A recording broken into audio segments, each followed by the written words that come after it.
And we are live. Welcome back to the RINO podcast, the number one podcast for Massachusetts and national politics that you can't wait to tune into live on X, on YouTube. And I'm going to, should I try to start throwing this stuff on like Blue Sky and Rumble? And I mean, what's the point? What's the point to of be putting seen on and known. this To be guy? seen and known. That is what the point is. And for people to go to patreon.com/rhinopod. So it's Where only $1 a you month. turn on Blue Sky, you're gonna say like one word, and you'll get banned. But that'll be fun. Okay. That'll be the fun part of it. Yeah, I'm going to expand the footprint here, and I think I might even, you know what, resurrect some audio. Oh God, I'm heaping so much work onto myself, Caitlin. This is a lot of work. Like to manage 17 different platforms, including audio. If we want to roll it out that way, which you know I think I might. To do all that is it's an enormous pain in the ass. But we've got Democrats to beat this year and next year. And the race for the corner office of the Commonwealth begins now. Mm-hmm. And we are lucky and blessed that the progressives in this country are so astoundingly incompetent. And that's the only word for it, is incompetent. Go ahead. We're lucky and unlucky at the same time. I want to make sure that that's very clear. We're lucky politically that they are incompetent. We're very unlucky in the fact that they're incompetent because we're seeing in California, it's pretty horrific. Looks like the gates of hell have opened up in parts of LA County. And I just want to throw out there that we're keeping everybody in our prayers and our thoughts that have all lost everything in these fires. My dad personally had an old swimming buddy lose her house in one of the fires. And that's awful. You know, we're hearing stories out of LA County where their home insurance for fires was canceled because of what the state of California, considering what progressives do against, again, incompetence with home insurance, inability to raise rates, the company's inability to raise rates due to what the state is doing. And so they just cancel because they're moving out of the state and providing coverage. And that's devastating. These people have lost everything. They're going to have to rebuild. It was in question whether or not they were going to be able to cut through red tape. It seems like Gavin Newsom is actually waking up a little bit and passing executive orders. We don't know how that's going to come down, though, because, again, California is California. And my parents used to live in the Valley. They used to live in Van Nuys, and they used to work in Sherman Oaks. My dad went to college in Pasadena and Northridge. So my godfather still lives out there. To see that Duke's is in Malibu still there, that's where he got married. That's good to see. It's devastating seeing places that I've actually been to in LA County just completely burned to the ground. And in any way, this is me also saying, if you need to support or want to support any of these people in California, you need to find good, reputable charities that will get supplies, money, anything to people immediately. The Red Cross is always a good idea. Yeah. I did, me personally, I did a local charity that will get immediate supplies to people.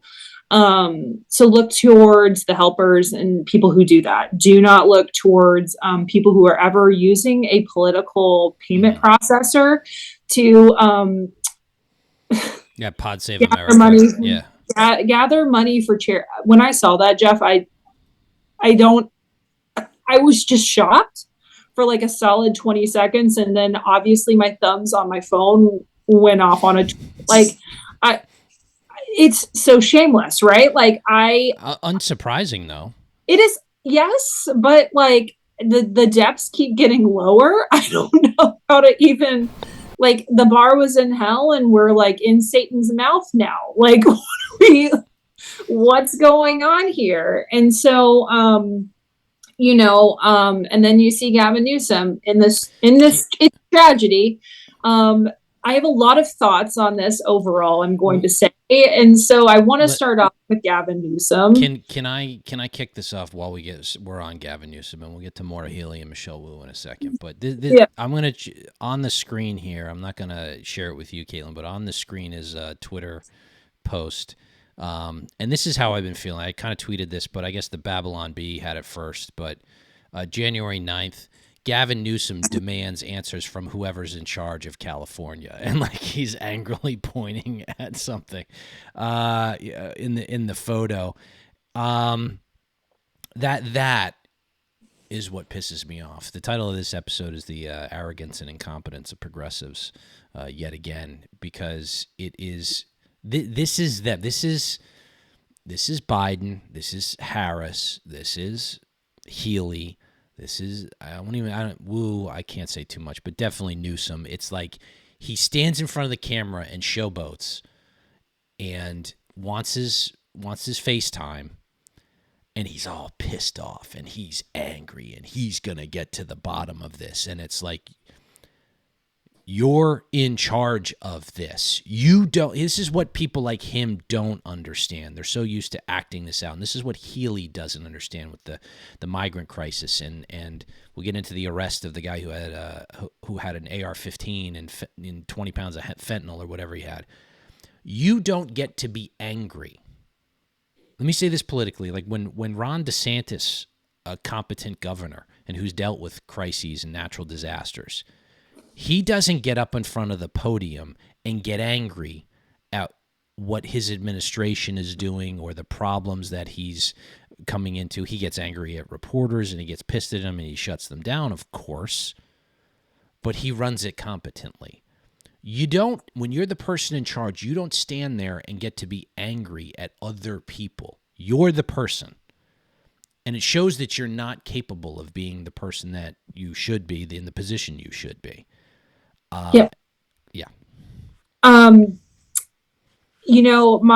My big thing with liberal, they believe in the caricature of liberals, like we're all like minarchist libertarians, and like literally one of them was like, so you believe in larger government? I was like, no, I believe in functional government. Like, when I pay taxes, I expect those elected leaders to mitigate a crisis in an effective way. Like, I do have some support and belief that our democratic system would, choose good, like it. I would hope that Gavin Newsom in a situation would be able to not get in front of a podium or like get behind a reporter's mic and just say, we're angry about this climate change. It's like, dude, no. Like, you can be angry about climate change all day long.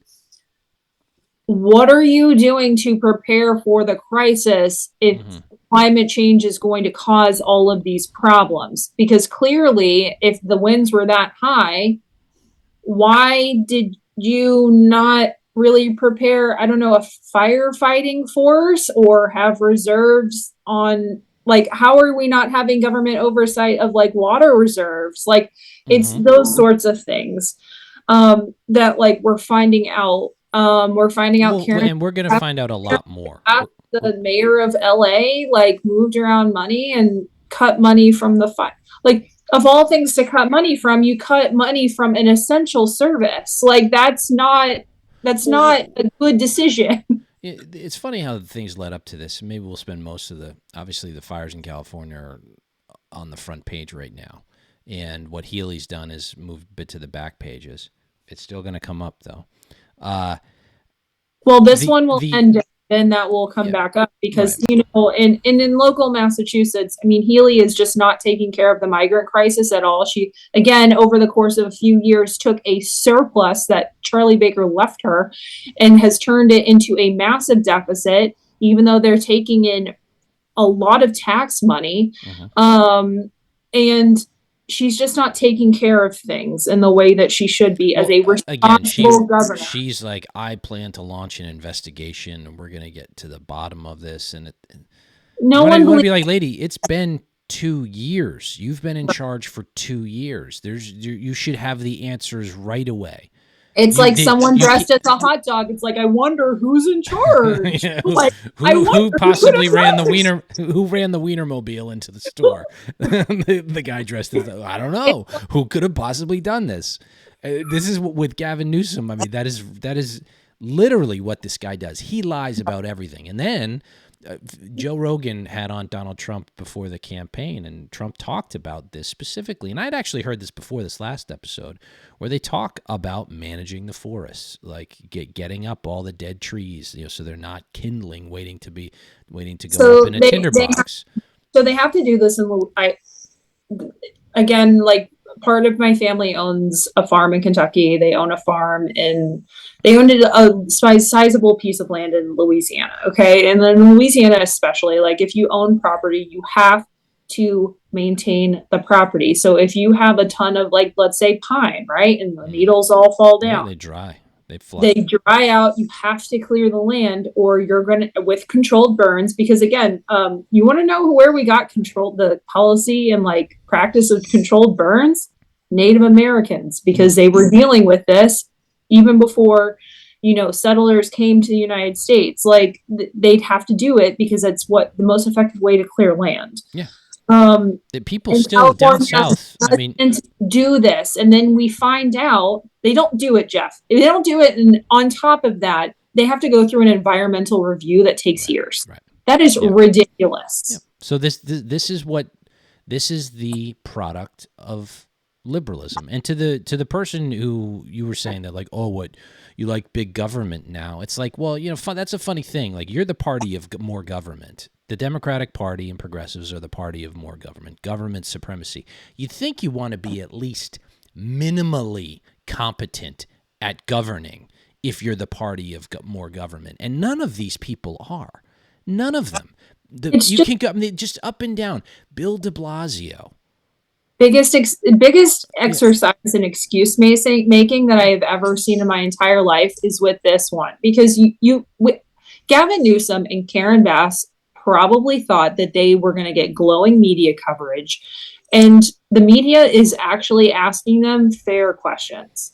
And the problem is that we've had a cultural shift in this country where we're going to light a fire under these Dems' asses now, because we're asking the right questions. Why did you do this? Why didn't you do that? Yep. Like, they're not going to get away with it. And especially in a place like California and these areas that are affected, the reason why Gavin Newsom signed all of those executive orders this morning is because he got phone calls from Democratic donors in Southern California who were affected by these fires saying, I'm not writing you all checks because it's going to cost me a pretty penny to rebuild my house. And already $2 to $4 million, and I'm going to have to spend years dealing with the Coastal Commission, and on top of that, all of the local regulations that you all put everybody through. I think this is going to still be a horrific rebuild, Jeff. Did you see? Did you see the Adam Carolla clip from a few days ago? And he called this. He's like, it's going to take years, the red tape that you have to go through. And of course, and by the way, he probably hates Adam Carolla because years ago he embarrassed him when Newsom went on that show, and I think when he was lieutenant governor or whatever he was, and he just put him in a body bag because Newsom couldn't answer anything. And I'll give him credit for going on the show. I'll give him credit for debating Ron DeSantis, but the guy is so.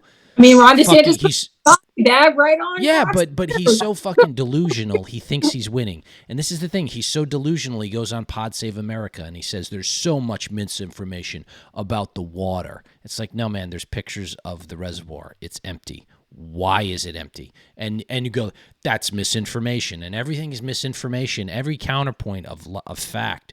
And when you point out how they've failed over and over again, well, that's misinformation. It's disinformation.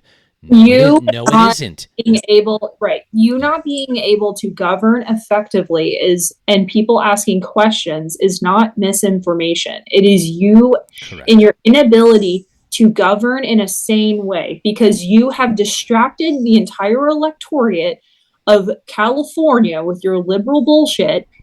And in that, doing that, you have not governed in a way where it's going to provide even the basics of government, Jeff. The basics of government. Okay. Again, my parents lived in LA until 1988. Okay. They moved to Kentucky in 1988 before I was born.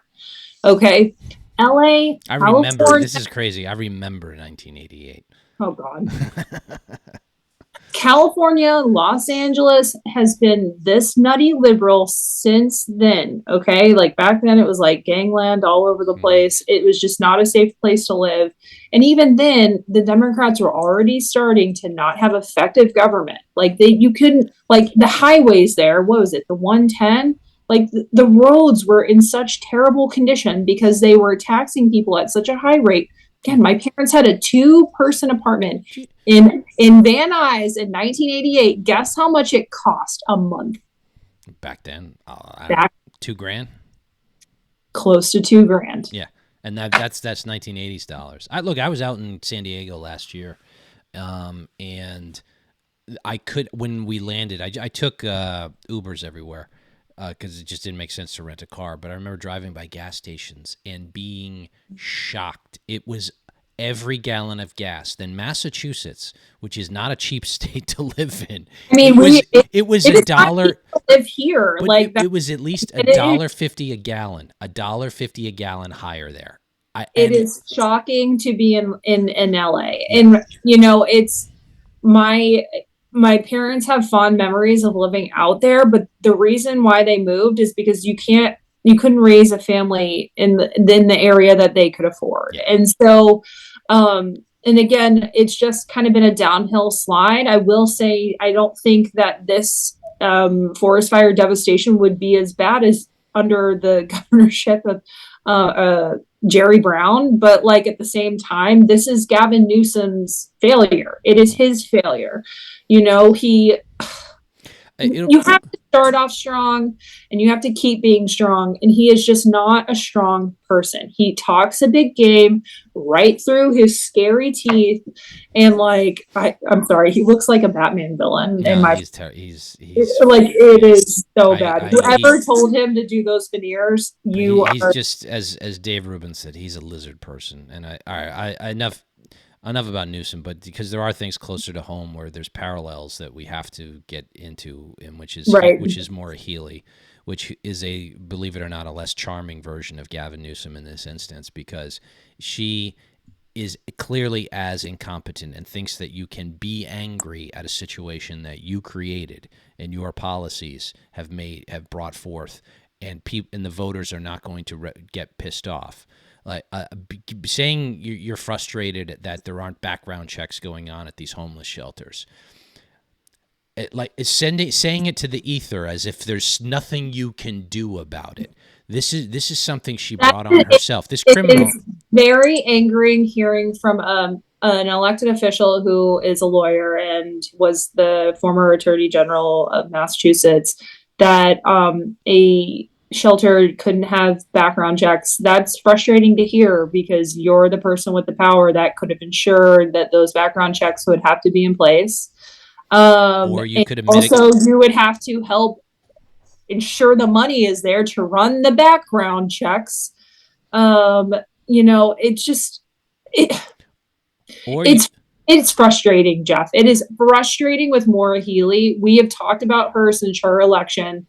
We were frustrated Republicans on the other end of this, running Jeff Deal. We knew that she was going to win from the get-go, and we knew that she was going to have to play a moderate lane in order for her to be reelected this time, or we were going to have to run someone who is stellar. That is still the case.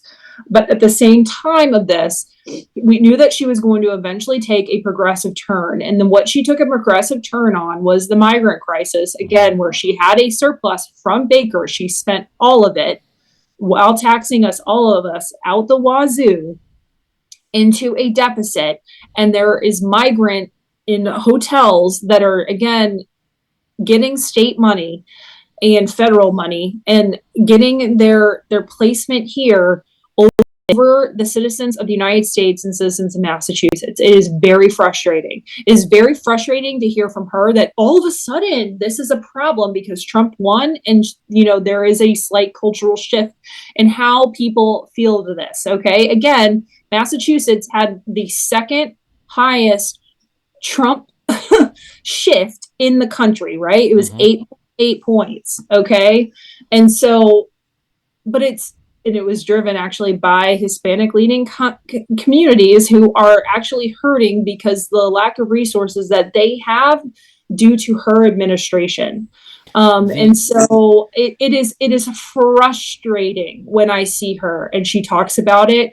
It is absurd, and it is I can't even, like, her awkwardness angers me at that point. To give perspective, and we'll wrap up with this in a minute, because we're going to be doing it's 2025. You got the Boston mayor's race coming up. More to come on that. We're gearing up for 2026. Full steam ahead. So we're gonna be hitting this quite a bit. But the comparison to past governors, obviously Charlie Baker, this wouldn't even be an issue. But say Deval Patrick. I don't know if you were in Massachusetts at the time for Deval Patrick, but even Deval Patrick, he was competent in the sense that he knew, he had a pulse of the electorate and kind of read the tea leaves enough to know what was the right decision to make. Maura Healey does not. And this is not going to go away. This is I can say with a high degree of confidence. She is too much of an activist in order to understand, so her ideological beliefs are above what the electorate wants. Mm-hmm. And so it just she's not going to get it. Deval Patrick, I was living in Massachusetts when he was governor. He got it. Again, when we're talking about disasters and terrorist threats, I can at least say that Deval Patrick kept the state safe. If Massachusetts had a disaster or anything similar, it would be questionable with Maura. When the Zarnov brothers attacked the Boston Marathon, it was 2013. Okay, so he was in charge. I don't think I was, as I remember it correctly, I mean, he did a competent job, right? There was a competent response to it. Correct. Look, this is not going to get better for Massachusetts because it can't. She doesn't know how to get better. There's a phrase, I'll end with this. She can't help herself. Literally, she doesn't know how to help herself be better at being governor because the skill set was never there to begin with. She sued Trump for 4 years, ran against Jeff Deal, which was the easiest goddamn election probably in the country, and cruised to victory. And now the people in Massachusetts are going to I think we should go back to a Republican governor. And we're all going to nod, and support for her will tank. So that's happening. Anyway, I plan on going hard, and more things to come on that. All right, that sounded weird. I didn't mean that. Going after her very vigorously. Well, the criticism is there, Jeff, with Maura Healey. We need to be very clear on where she is failing as governor, because she is failing as governor. There are several points where we can point to. Again, she was handed a surplus. We now have a deficit. Yep. That is her fault. She is not handling the migrant crisis correctly. She did it based on ideological terms. Now she's kind of backtracking. Too little, too late, Maura. I'm sorry. And on the other hand of that, she is just an awkward human being that I don't trust to be governor anymore. Again, if we had anything close to these forest fires, well, we did in Massachusetts. They were happening in Milton, and I was in smoky area the entire time. I don't, and if it were worse, to be quite honest. Well, we got rain, but yeah. We did eventually get rain. I don't trust her to handle these issues. I just don't trust her to handle problems like this because, again, there is a question of competence, and she's an incompetent person. She's just an ideologue. That's all she is. Yeah. All right, go on over to patreon.com/RINOpod. I'm going to cut a separate video real quick with Caitlin about. We just did an excellent speculation on what's coming up in Massachusetts politics for the mayor's race of Boston and the governor's race next year. All right. Thank you very much for tuning in. We appreciate it. As always, we'll talk to you soon. Bye-bye. Hi, guys.